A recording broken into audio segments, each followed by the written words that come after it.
မေတ္တာများများပွားလာတဲ့ပုဂ္ဂိုလ်တွေဟာဒီရှင်နေကဒေါသဟာဘဝနဲ့ချီပြီးတော့ပျောက်ကင်းနေတတ်တယ်ရှင်နေမှာဒေါသမပေါ်ပြီး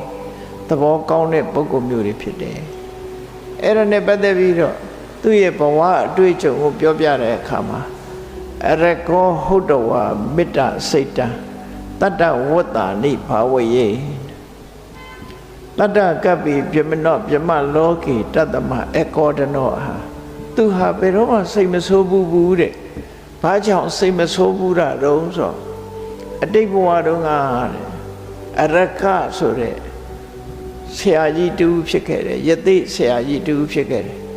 အဲ့ဒီယသိဆရာဖြစ်တဲ့အချိန်တုန်းက9 နှစ်ကြာအောင်မေတ္တာဘာဝနာနဲ့လွှမ်းထုံခဲ့ဖူးတယ်ပေါ့